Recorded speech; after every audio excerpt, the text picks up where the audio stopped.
The first 3 weeks of the eruption here in Hawaii, crazy things would happen in the middle of the night. A new fissure would open up and it would threaten a new neighborhood. Thousands of people are evacuated from their homes.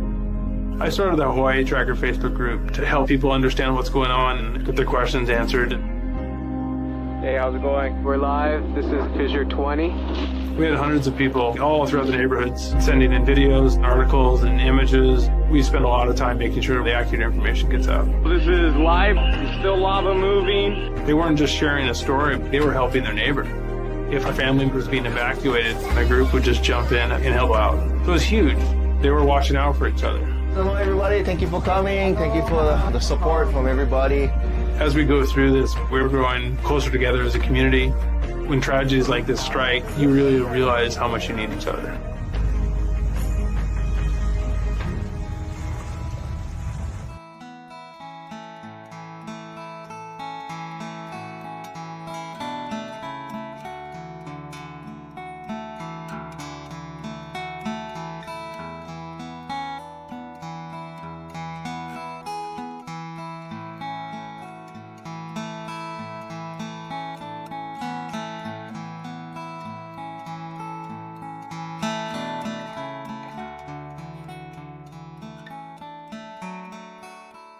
We are the Hawaiian Volcano Education and Resilience Institute, HVERI for short. A lot of people know us from the 2018 eruption of Kīlauea in the Lower East Rift Zone.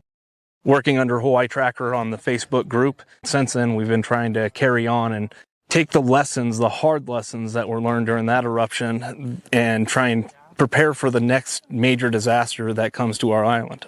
Yeah, and so we do that through two different programs. One is volcano education, and the other part is digital resilience, which we address through online groups on social media. So the way the two programs work together is that the social media networks end up being a distribution pathway for all the information.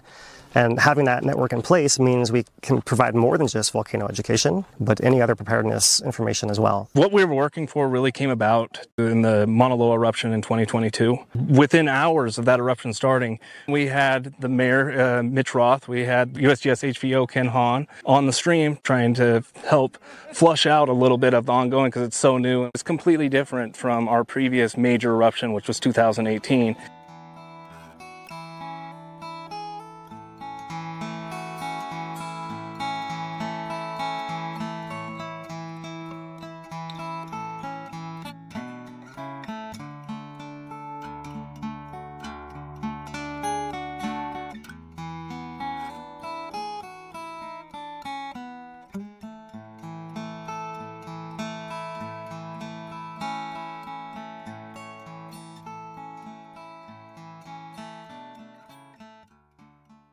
One of the things that Talmadge and I were talking about was how do we deal with social media? It was something we needed to figure out and get right.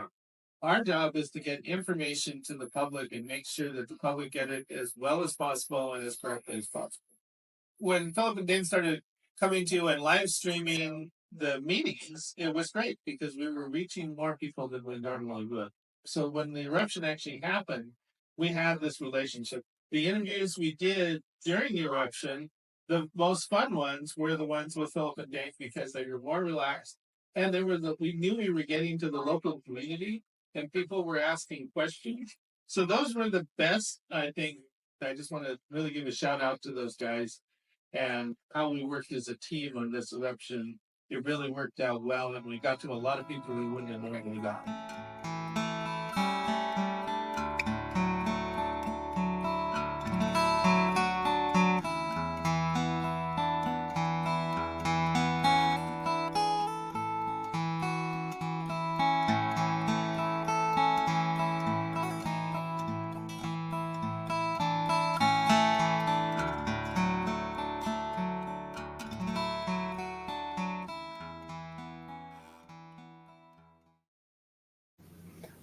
Hello, everyone. My name is Dane DuPont. I'm here with Mr. Luatori.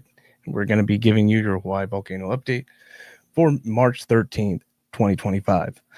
Philip Ong is unable to make it today, so Lou will be filling in, and so will I.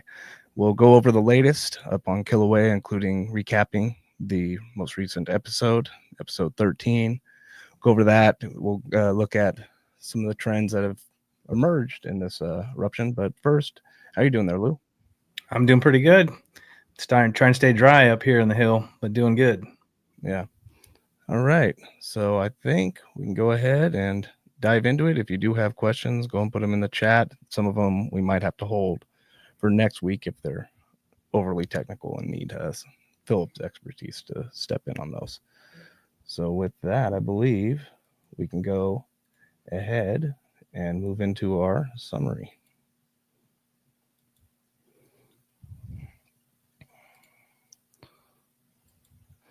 All right. This is your Hawaiian Volcano summary for March 13th, 2025. We just concluded this week the 13th episode of the ongoing Kīlauea eruption, which started back in December. And here we see the time lapse of the events. The most recent episode taking place up at the summit of Kīlauea. This eruption has been confined to the summit.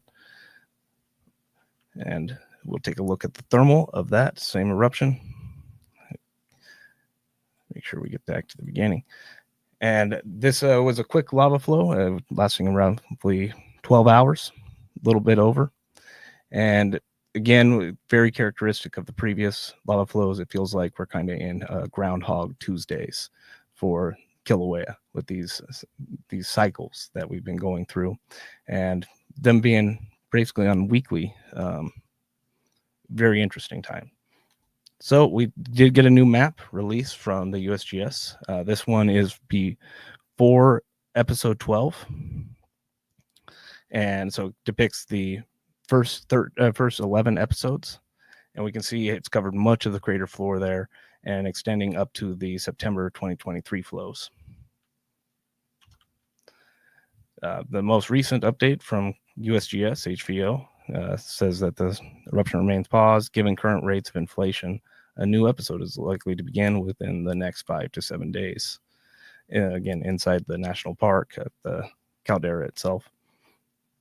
And so far, 13 episodes with variation of pauses.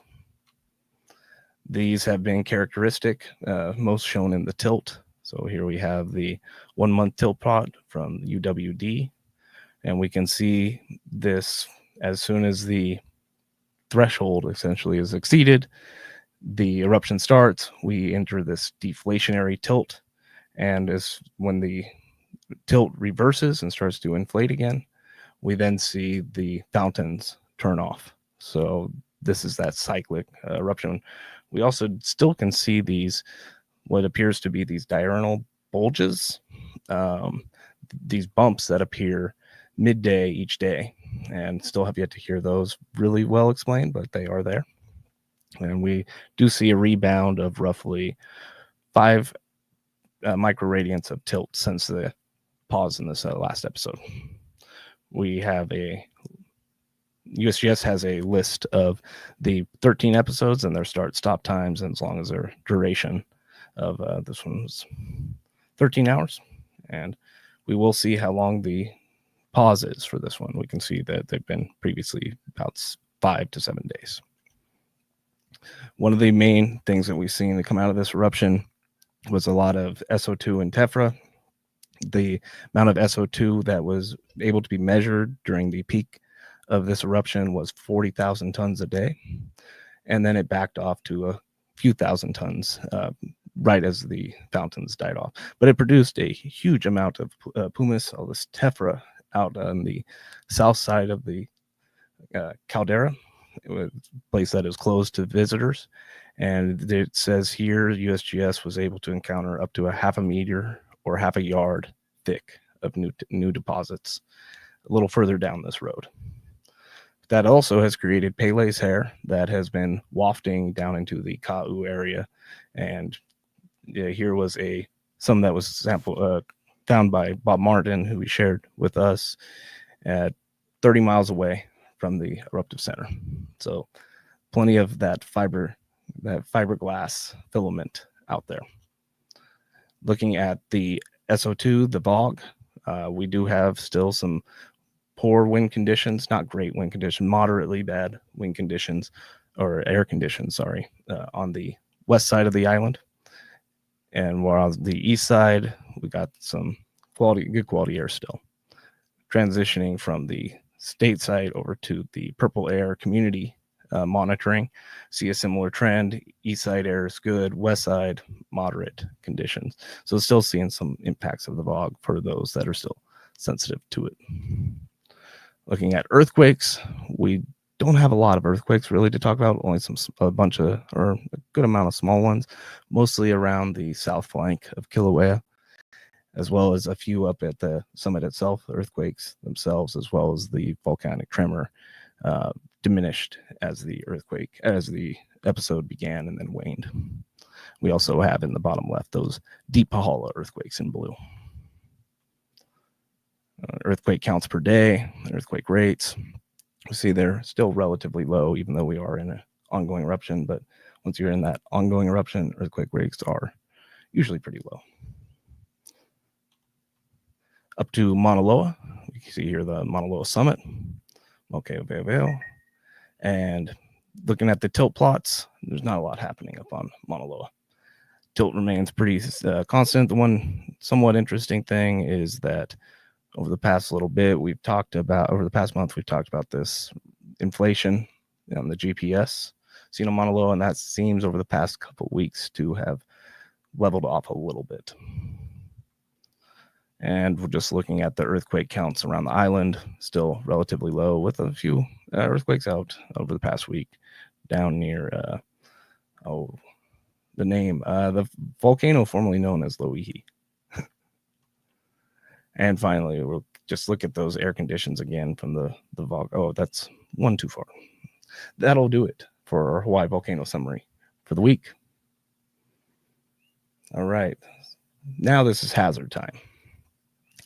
So again, the main hazards associated with this eruption is the volcanic emissions in terms of gas and the tephra / Pele's hair that is being able to make its way around the island, mostly driven by the predominant wind patterns. It does look like the winds have been following more typical trade wind patterns, going from east to west with a little bit of south to it as well. The trade wind patterns, though, are important. That's why I think we were able to get, as well as with the timing of the eruption extending throughout the day, allowed USGS in order to use their SO2 sampling devices to be able to measure the amount of SO2 that was there. That's been a challenge over some of the previous episodes. So they were able to estimate that 40,000 tons per day, which is some high emissions during the main phase of the eruption. And just a little look at windy here, we can see those wind patterns again, those trade wind patterns, and not overly strong winds, but it's enough to make a difference. And then we will move on to some Kīlauea monitoring here. See here some of the fountains. This photo from USGS.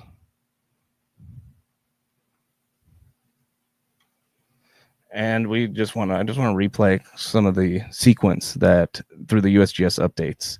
So right here is from Monday, the update that was put out a day prior to the eruption taking place. And here they say that given current rates of reinflation, a new episode is expected soon, either today or tomorrow, with today still being the most likely start time. Now, they say that, and it is really building up, and it really convinced me that night it was going to begin as well. It ended up holding off a little bit till we got into Tuesday, and then at 2:36 a.m., we have an eruption.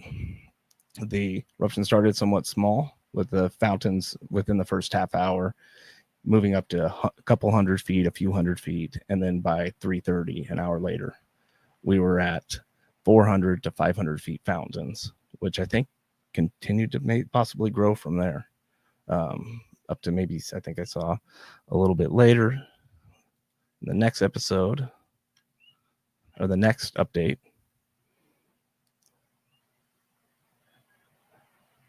Yeah. And then over 600 feet by 4 a.m. in this update. Both the north and south vents are currently producing lava fountains. This was midway on the eruption on Tuesday.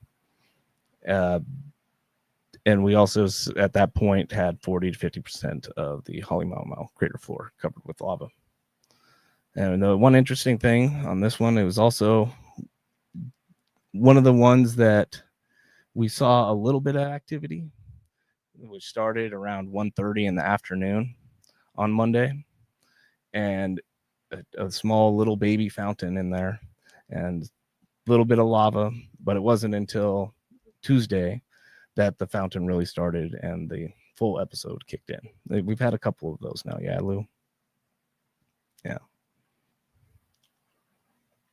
And then coming over to the end of that episode, the activity ended at 3:13 p.m.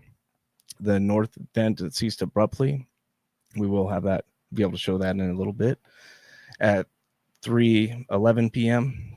And then the south vent waned 2 minutes later. So the whole episode lasted 12 and a half hours, and 60% of the floor ended up being covered. The 13 microradians of tilt was lost during this episode, which is about roughly where we've been seeing these amount of deflation in each episode. So we fully expect at this point that the cycle continues, and along with USGS, and their next update starts thinking, another 5 to 8 days out. So just wanted to, there was one thing here. Oh, that here, just the summit tilt changed rapidly from deflation to inflation, and seismic tremor decreased at about the same time that lava fountain stopped. So again, just showing that the tilt and the activity at the surface really tracks well, especially with this eruption.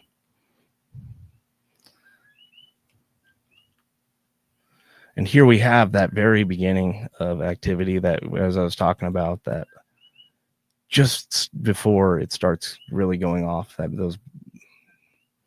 the prequel into the eruption, right? We do have the fountain, but it's just barely able to put out a lava flow at this point, but definitely it's erupting, right?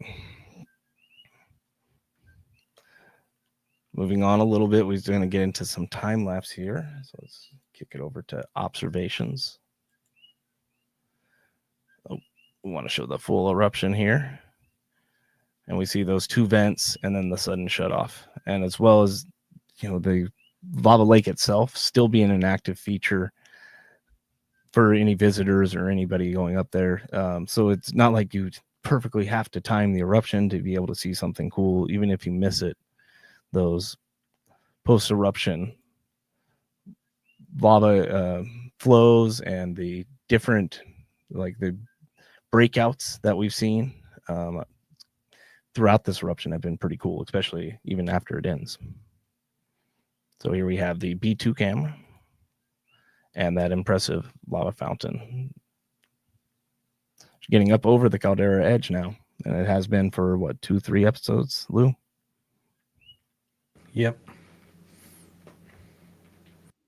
The S2 camera really shows it.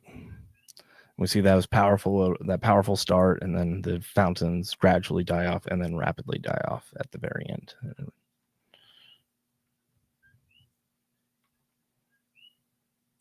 I do like this view. It just makes it look so tall, the fountain over from the K2 cam up by what was the Jagger Museum, looking over the former site. Show that one, just a little bit more of that one. Those impressive. That's actually like the newest view for us because we're so used to looking across the caldera, right? And seeing the floor lit up at night. And now that's just the newest view we've had in a couple of years, really. Right. And it gives you a little bit of perspective looking down. So you can see that fountain just a little bit more.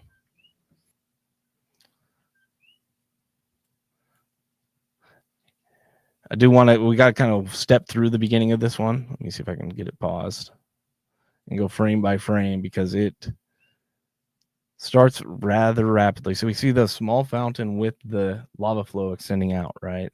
At 3 minutes after the clip we were watching with those fountains inside. So it's producing a lava flow. And then very shortly after that, 10 minutes later, we have full fountaining. And those fountains continued to grow, at which point USGS decided to readjust the camera. And then we have the camera adjustment, huge fountains, both fissures active at this point, or both vents active. And then repositioning again. It's a lot to do really fast, this one. So I wanted to take our time and walk through it a little bit. And you can just see those lava flows extending out and fanning rapidly.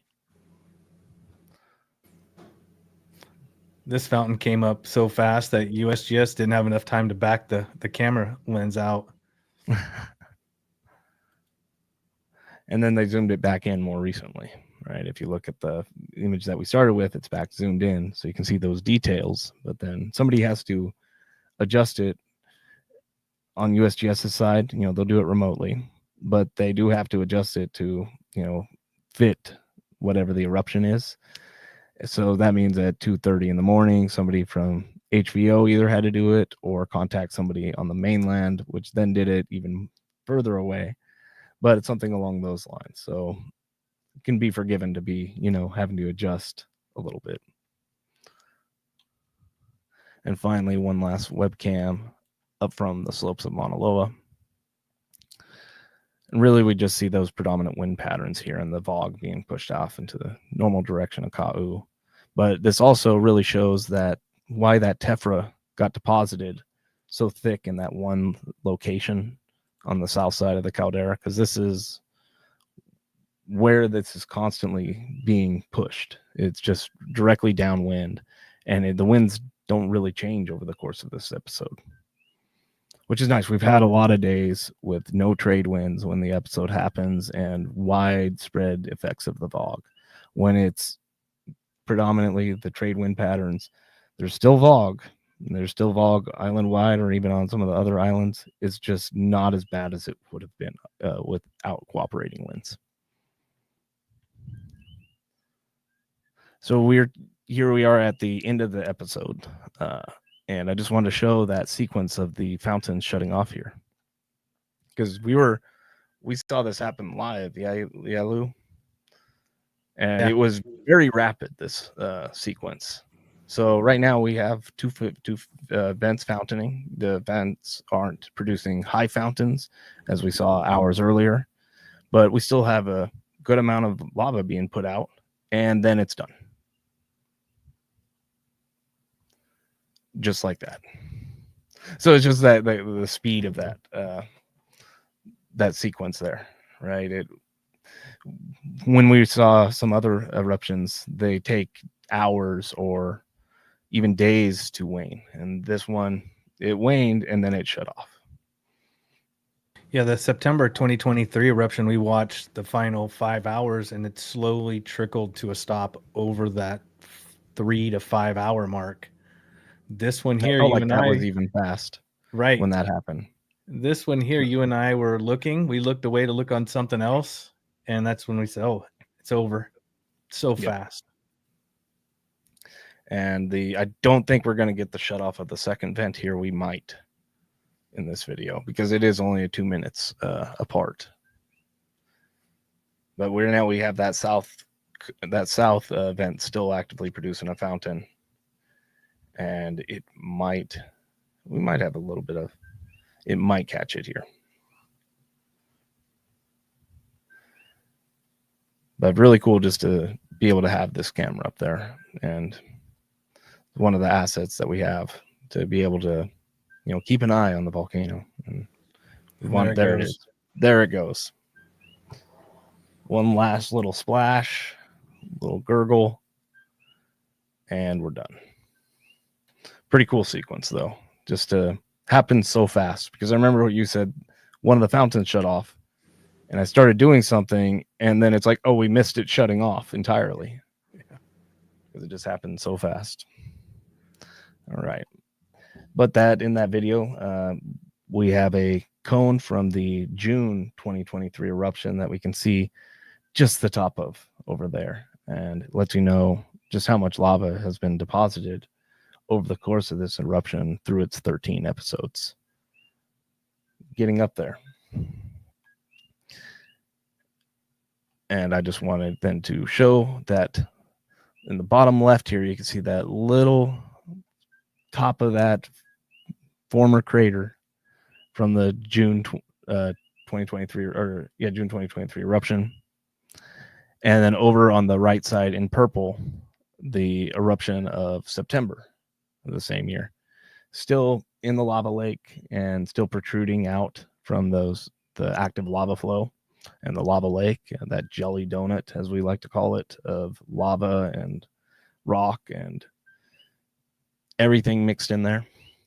So only those little bits, the rest has been completely covered. And for those that have been wondering how much thickness have been added over the course of this eruption, USGS here from this is only the first 11 episodes, but is saying 128 feet at the maximum lava thickness. So over 100 foot has been added to the bottom over the course of this eruption, which is a non-trivial amount, especially considering how wide the caldera is at this depth, so to speak. It's like a cone, and at the beginning it was really easy to gain 100 feet. Now not so much, and every little bit it raises, it gets much harder because it gets significantly wider. We will see how long. Do you think it'll get to the down drop blocks or until this? It's interesting because something has to break the cycle eventually. If Right you now ask me we're in that, these if you ask me in predictable June, cycles. I would say okay, we're on. But right now, I'm still like we're a long ways off, right? I don't know. Right, and we got a long ways off, and the thing is eventually the cycles have to change. We don't know what that looks like, but Kīlauea being predictable to this extent is kind of rare. It reminds me of 2018 with the collapses. Those were very predictable on a timer, and these feel kind of the same way. And something has to change eventually. When that is, we don't know. Right now, it does look like the most likely case is sometime next week. We have another episode, and until something breaks the cycle, that seems like the pattern we're kind of in right now. And this is day 81. It's a long eruption, and it's not a low volume eruption, right? No. We have these pauses, but when it goes, there is fountains, there is volume. It recovers, the majority of the crater floor each episode. Mm-hmm. So it's not like some of the other other eruptions in previous years, where it's erupting, but it's been at an incredibly low output for a month or something along those lines. Yep. Looking at some of the USGS photography, so they're just showing here that low spattering that was happening between episodes. And one thing that is interesting to me, with a few episodes ago, is we saw the hornito that had formed inside this vent, and when that eruption happened, it seemed like it got destroyed entirely, and it looks like it has, right? Back to just being the vent. Really interesting stuff, though. And the fountaining, just showing the channelized flows leaving out of here. And I think these followed the same lava channels or the lava flow path as the previous episode as well. I was looking at that, and they're not exact, maybe, but pretty dang close. And here we can see the USGS out there with a laser rangefinder to determine the heights of the eruption and some of the different features that are happening out there, using some math to figure out how tall these things are. So pretty cool out there. And this is not the highest point, right, of the fountaining. This is later in the day. It seems like the highest point was still at nightfall, when it was still dark out. So by the time day broke and by the time the weather conditions improved, this is about the height we were looking at. And just looking at the steepness of those walls that has been built inside the crater there, lava continuously draining off of the sides back into the eruptive vent.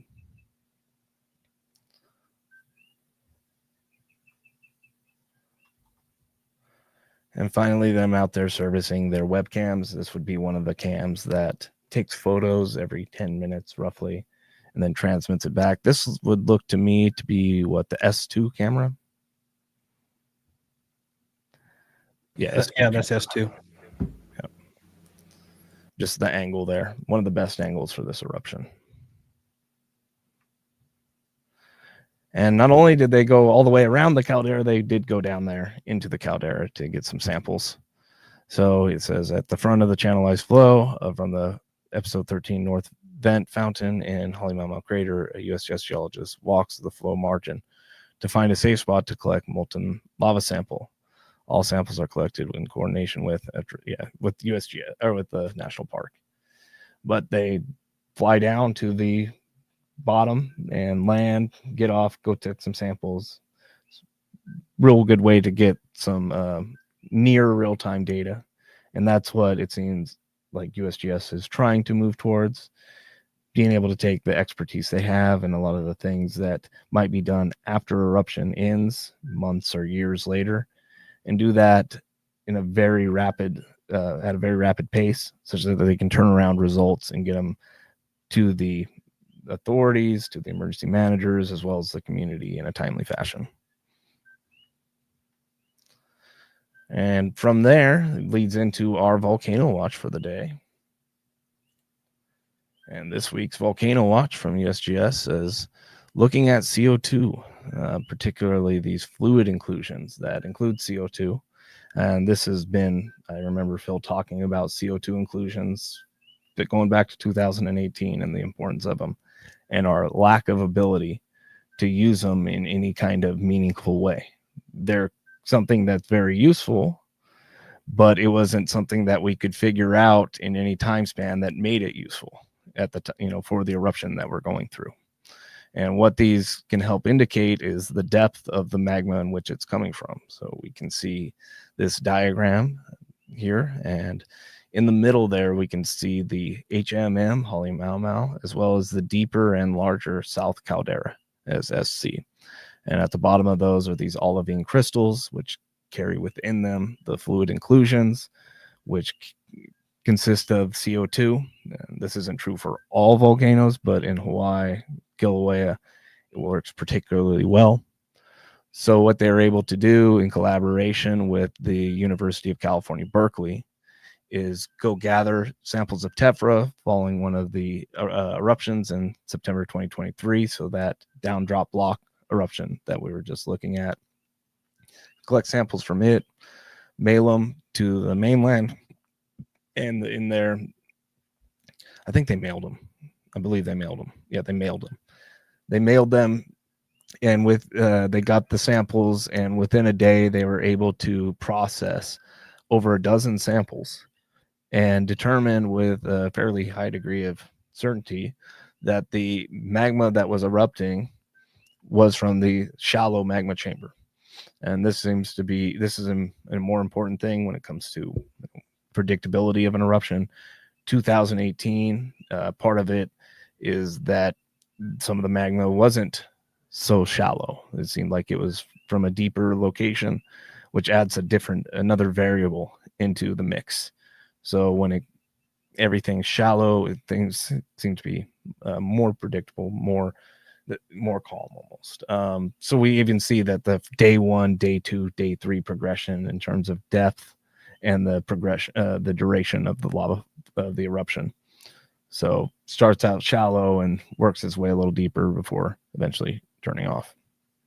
We can see some of the samples though seem to indicate that they're right on the margin between the south and shallow magma chambers. But they seem to be able to think that this might be something that they can turn around and use. Not everywhere. They do have a list here, which includes Hawaii and Iceland, Reunion, Canary Islands, as well as some others that could benefit from this technology, but water ends up complicating it for many different volcanoes out there. But this might be something that eventually gets turned into some real way that we can monitor the inner workings of the volcano outside of our normal methods of monitoring the earthquakes, the gas emissions. This is a very particular type of emission that they're looking for, and it could be a good clue in the right circumstances. So Hey Dane. Hey Dane, on just an idea on how fast the turnaround is. During Volcano Awareness Month this year, I attended the open house at the university in the geology department, and they had pulled a sample that morning, brought it up, put it in the dryer, and it was done. I mean, that's how fast they're moving up there. It's pretty impressive. And I think they did have to mail this one out, so I think that one's different. Yeah, it's a different technique, mm-hmm. and it's still testing stuff, and it seemed like it worked. And they started trying to account for different variables to see if it was just a chance or bias that was influencing it, and they seemed to rule those out, so that it might be something worth pursuing. So kind of excited where that can end up going eventually. That's impressive. Right. Being able to figure out that in a day is huge. And that brings us to Community Corner, Lou. If you want to go ahead and take it over. All right. Yeah. Let me get some screens set up. I'm going to make sure that it's actually going to work tonight.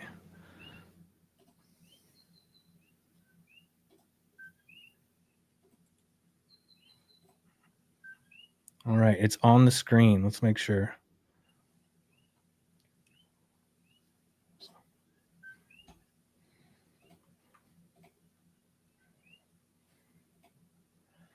All right. Whenever you're ready. Yeah, I'm there. It's just see how it's stuck. Isn't that interesting? Okay, one more time. We pull it off of there and give me 1 second. This is the same glitch we've been dealing with for the last 2 weeks.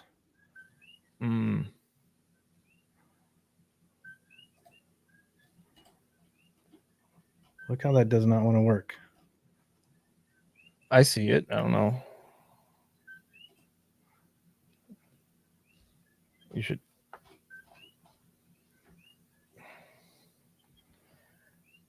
add it to stage, and then let's see if it works.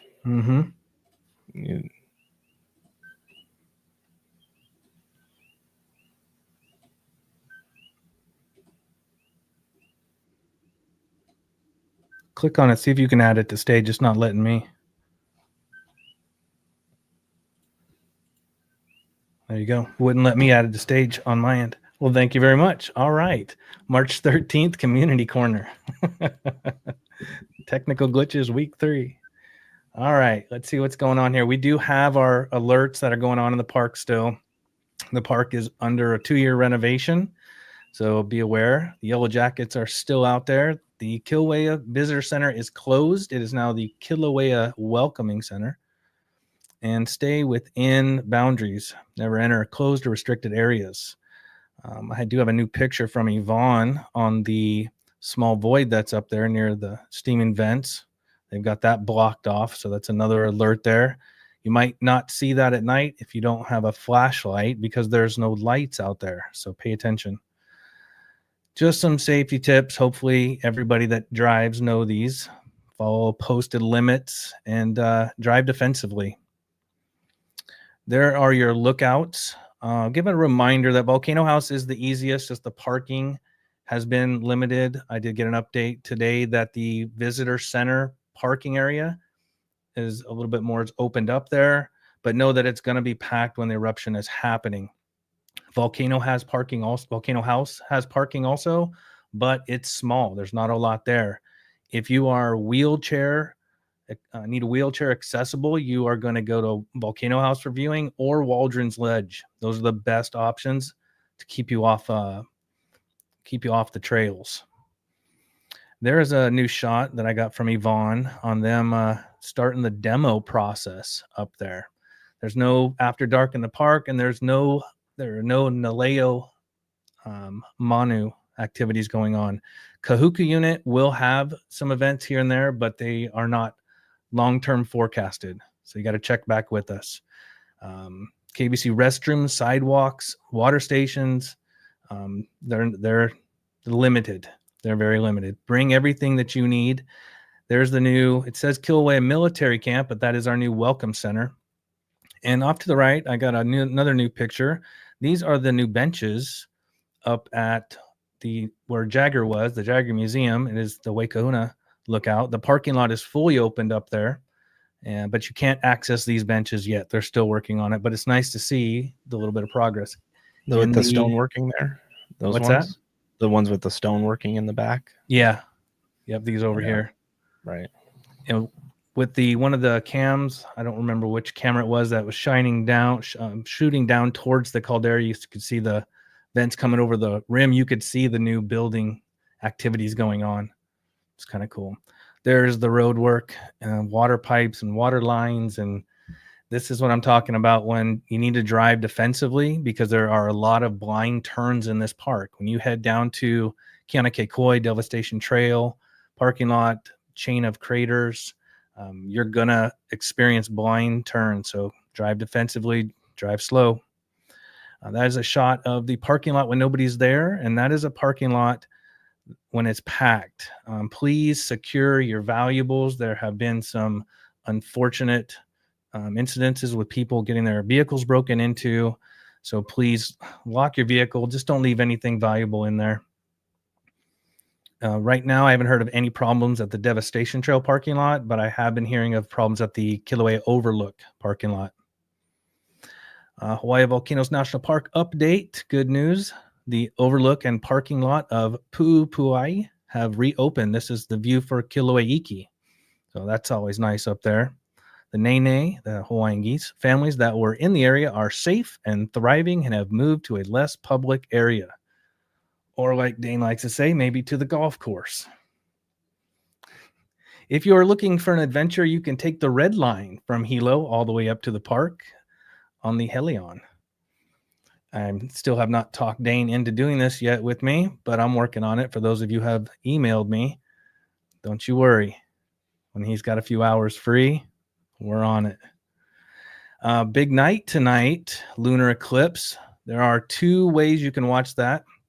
One, and thank you, Ichi Tanaka, for hooking us up with this right here. It's got the timeline of the eclipse. Got a QR code there you can scan for the Subaru telescope. That's online. If you're here in Hilo, you can go to the Gemini base facility in downtown Hilo. There's all your times for that. That's pretty cool. And here's the one activity that the park has going on nonstop right now, Life on the Edge. I haven't yet to find somebody that has done it. I don't know if we might have to go up there and talk to these guys about it, but it's an interesting program. These rangers, like I always tell everybody, talk to them as much as you can. Some of them have been in the park for a very long time, know the history, know every nook and cranny, can answer just about every question you can imagine. So I recommend at least talking to them, if not attending one of these events here. It's running all the way through this year from 10 in the morning, 11, 1, and 2. And you can check in at the Kīlauea Welcome Center for more information. Our partners and good friends, Haka, is hosting a teen disaster preparedness camp going on March 18th through the 20th from 9 to 3 a.m. for high school students in the Pahoa area. So if you have a child that's in high school here, if you are watching and you are in high school, I recommend go and check this out. There's all kinds of things you're going to learn, and you're going to go home with a few things to prepare you for upcoming disasters. Here it is on the bottom here, location of the Arts and Science Center main campus pavilion. There is a link right there. I'm going to link that in the description as soon as I get off of here so you can click that a little bit easier. When you go, you'll leave with a disaster plan, a go bucket, and an animal first aid kit, and more expert presentations from us, the Hawaiian Volcano Education and Resilience Institute, and Vibrant Hawaii will deepen your knowledge. Snacks, drinks, and lunch are provided. Just bring a refillable water bottle. How you doing, Carrie? Am I going too fast for you? I am going to throw out the Imiloa dinosaur exhibit. I had a email come in last week asking me if I'm going to attend, and so I'm going to go attend this so I can give you guys some on the ground feedback. I like these types of events. It's a dinosaur expedition. It's pretty cool. It's downtown Hilo, the University of Hawaii. Check that out. And the Tsunami Museum has new hours. They are open weekends from 10 a.m. to 2 p.m. Go and learn about the Pacific Tsunami Museum. I've been spending a lot of time there the last few months, and there is not one day's worth of history in there. There's a lifetime of history of tsunamis, and plan to spend a while there. I would go more than once to really get it all in you. And Dane, that takes us here. Are you still with me? I'm muted. There we go. I was just seeing what happened to our question and answer thing, but apparently we don't have it. So we will just put on some lava footage. We want to roll a mid-roll. Yeah, go ahead and roll that. Yeah. So we will go ahead and thank everybody at the Plymouth Strong and the Hawaii Community Foundation and County of Hawaii for helping make this happen, as well as all the donators that have helped fund us, as well as likes, shares, subscriptions, all that stuff. Every little bit helps. Sharing it on your social media definitely helps more people see it. We'd like to thank all of our partners that you see here. So yeah, mahalo everyone. And I was gonna go ahead and I have one question in the queue, but that's where I was trying to figure out what to show because I don't have anything. All right, so we will add this back to stage.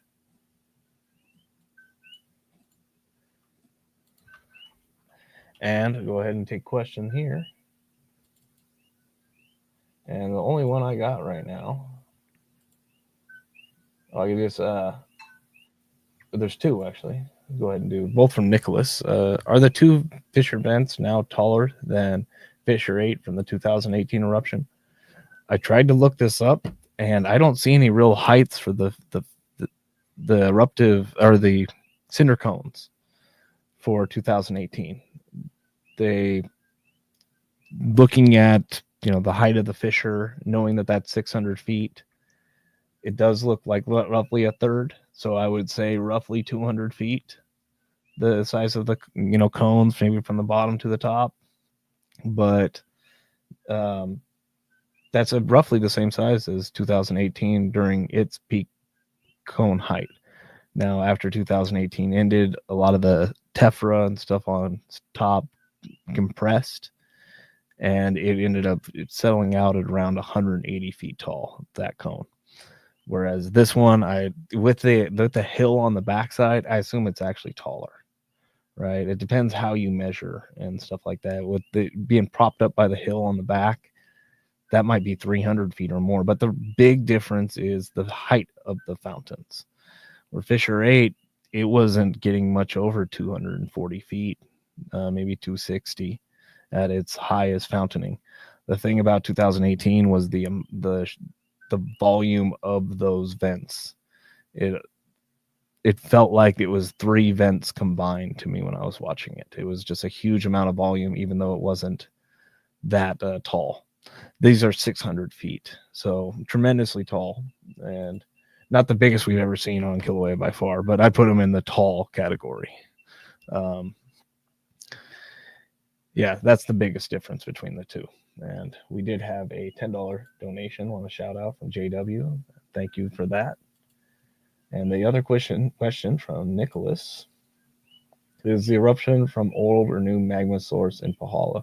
Pahala is complicated. We wish we knew more about the Pahala complex and what does it deliver to and how. Is it direct pipe up to each volcano, or is it more complicated than that? And I would lean towards more complicated than that.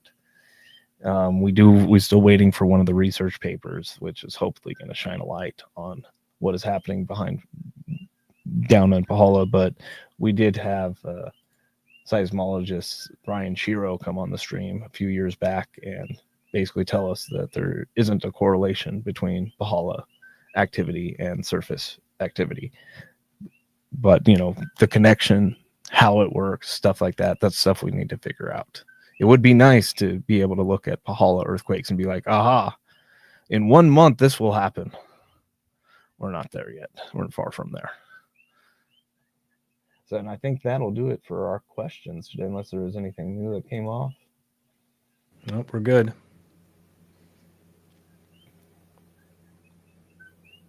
Let's see something about, just throw this out there.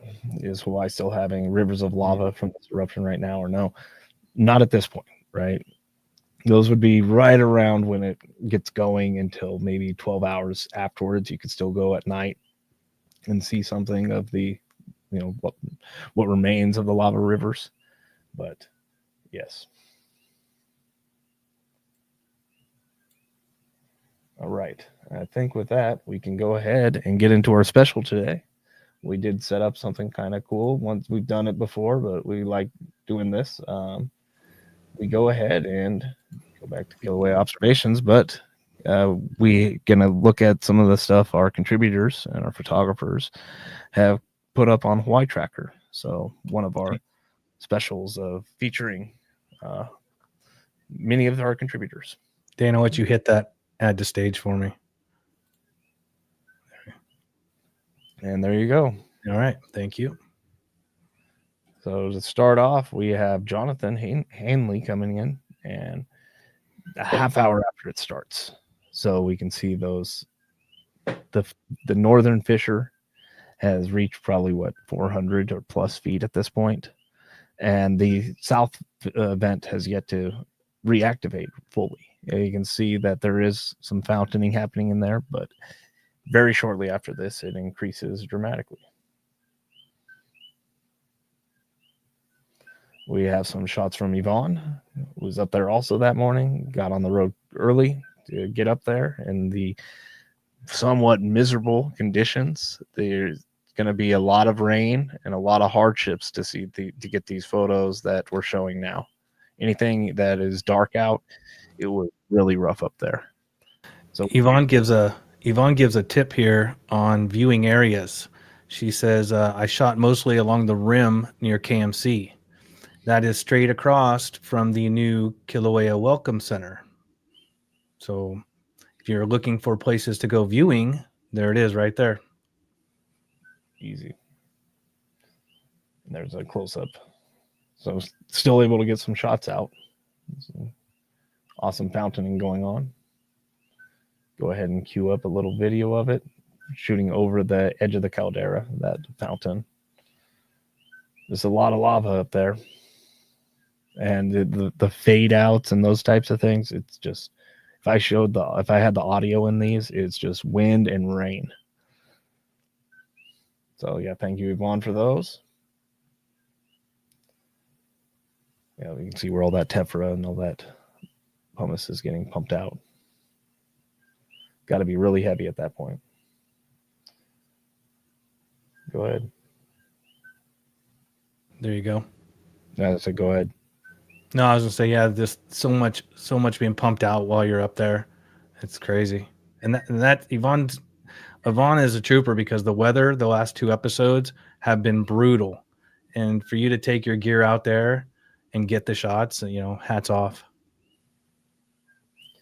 Tina here, looking at the beginning of episode 13 and talking about the rain and the clouds. And well, we can see the these huge fountains. And again, she doesn't even, there is no scale here. It's just like, yep, those be lava fountains.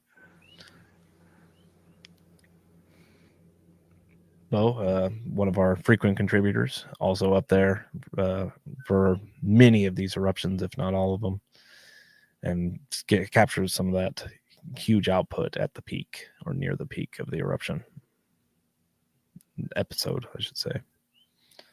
And that lava flow still looks like it's just getting going. This had to be pretty early and rainy, and all of that still mixed in. That's Alaina Lawrence's shot. Oh, awesome. And is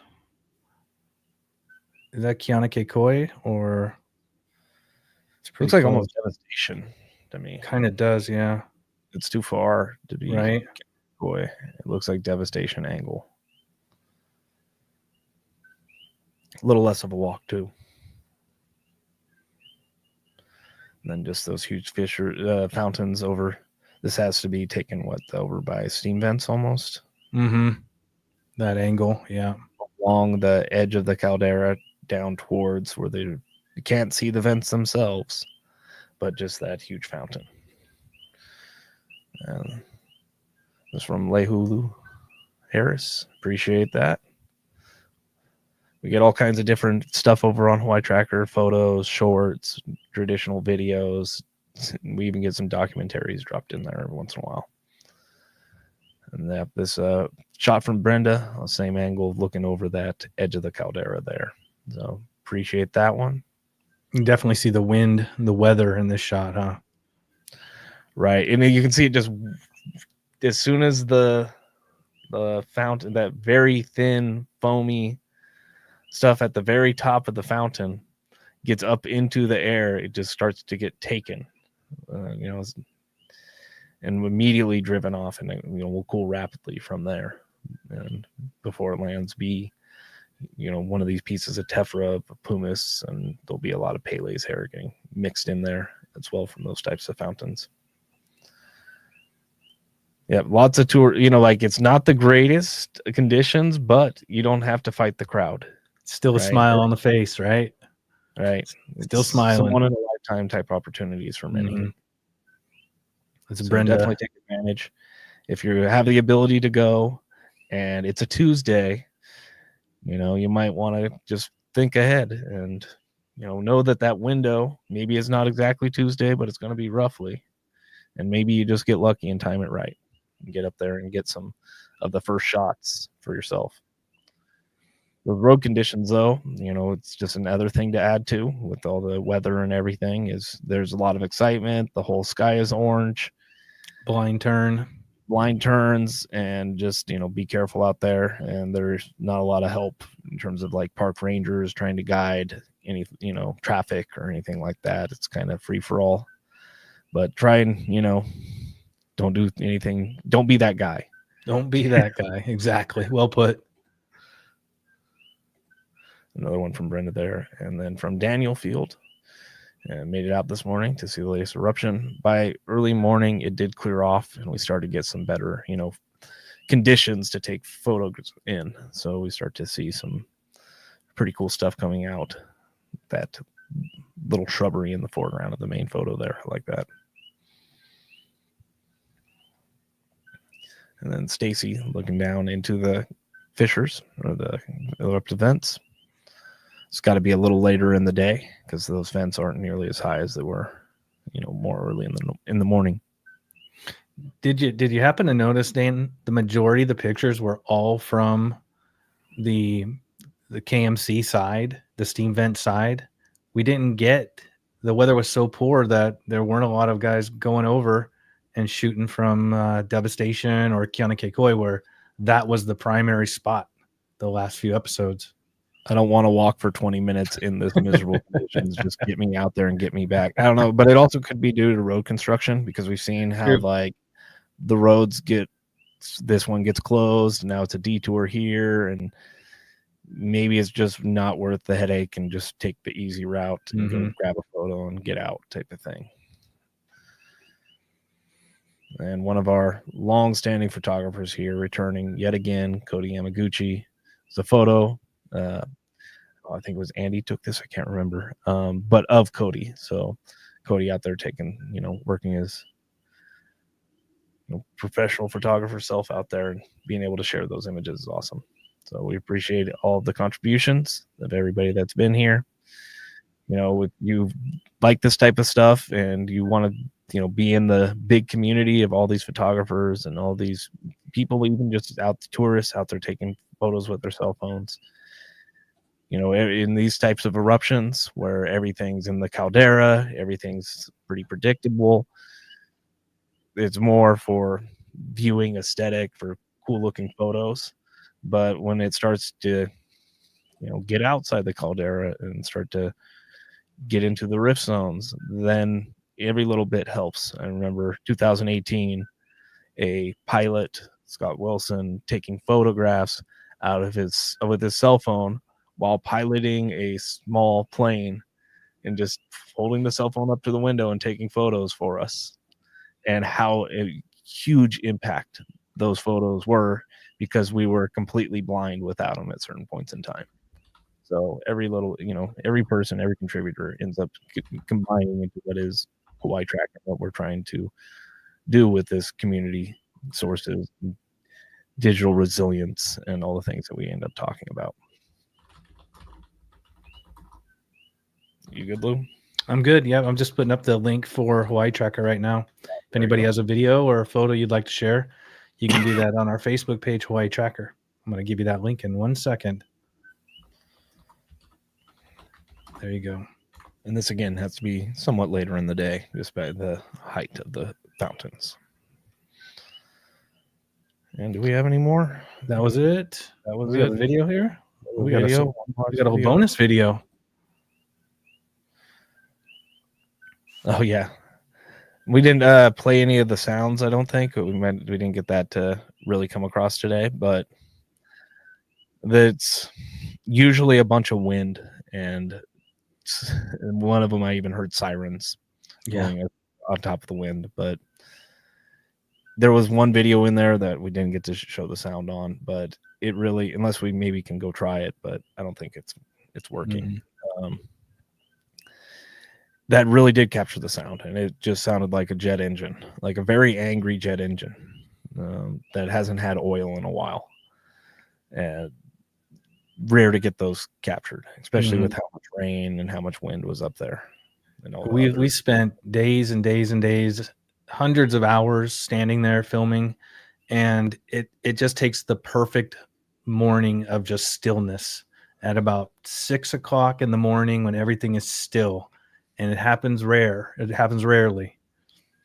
And then the added one is the random voice that appears in the background talking about the service at lunch this afternoon, or whatever somebody is talking about in the background.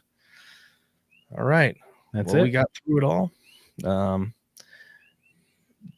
Definitely check out the Hawaii Tracker Facebook group, and next week we will hopefully have Philip Ong back on, and we can go over a little more. I bet he will want to go back and review that CO2 volcano watch that came in today.